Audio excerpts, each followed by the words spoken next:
The Grand Assembly Hall of the Galactic Council hummed with the voices of 200 species. Representatives from across the known universe gathered beneath the massive holographic display, showing a battered vessel drifting through the neutral zone between Centauri and Proxima space. "What is this ancient wreck doing in our shipping lanes?" demanded Ambassador Krell, his scaled ridges flaring with irritation. The Tellurian diplomat adjusted his translator implant and leaned forward. "It's disrupting commerce across 3 sectors." Admiral Voss of the Council Defense Fleet flicked his appendage dismissively. "It appears to be an outdated warship, possibly abandoned after the border wars. We've scanned it. Minimal power signatures, no active weapon systems, and a hull that's more patched than original material." Laughter rippled through the assembly. A Meridian representative rose from her hovering seat, crystalline form catching the light.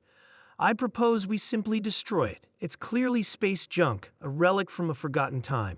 Before we resort to destruction," cautioned Elder Thorn, the oldest member of the council, "protocol demands we attempt contact and salvage assessment." A collective groan filled the chamber. "Very well," conceded Admiral Voss. "We'll dispatch a standard salvage team. They can strip anything valuable before we vaporize it."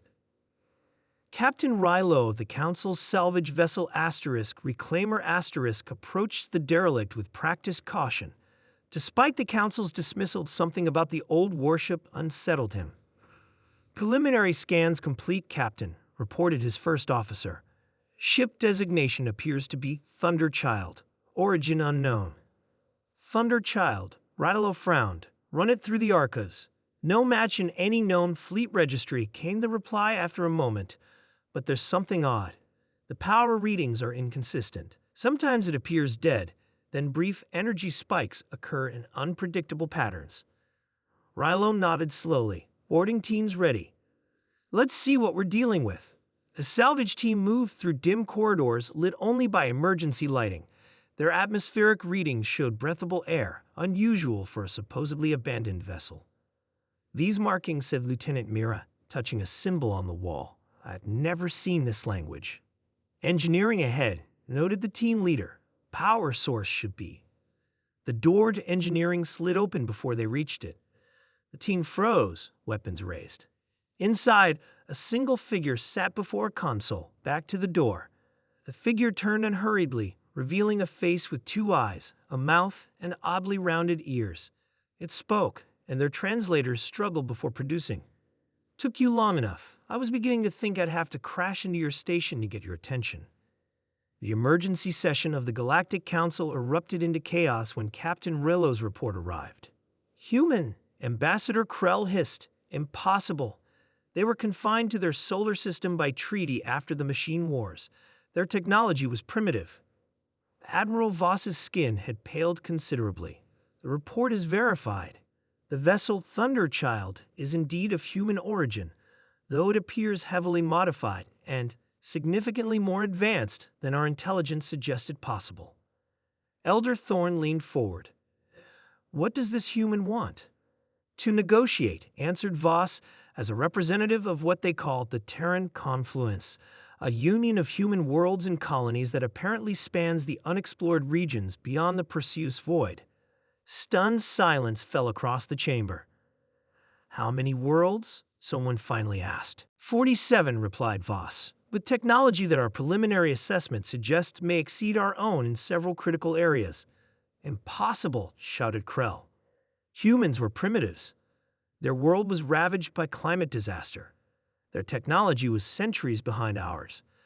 That," came a new voice from the entrance to the chamber, "was precisely what we wanted you to believe." All eyes turned to see a human female in a simple gray uniform, flanked by 2 reclaimer officers. She walked calmly to the center of the chamber. "I am Commander Ellis of the Terran reconnaissance vessel Thunderchild. For 50 years, we've observed your council from the shadows, assessing whether you were worthy of contact." She gestured, and a holographic display materialized, showing hundreds of vessels similar to Thunderchild positioned throughout Council space. "While you mocked our ancient wreck, 200 of our ships monitored your response. Your immediate impulse to destroy rather than understand was informative." The council chamber remained silent as the implications set in. Humanity didn't stagnate after the machine wars.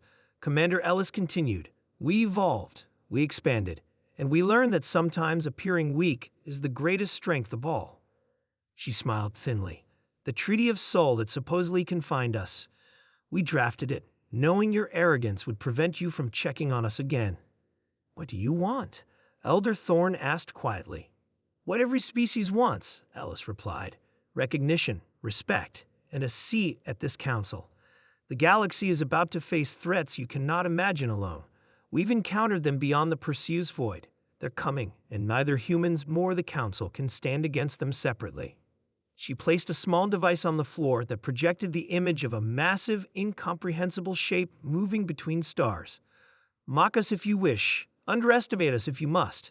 But know this, that old warship you ridiculed survived battles that would have destroyed your finest vessels, just as humanity has survived challenges you cannot comprehend.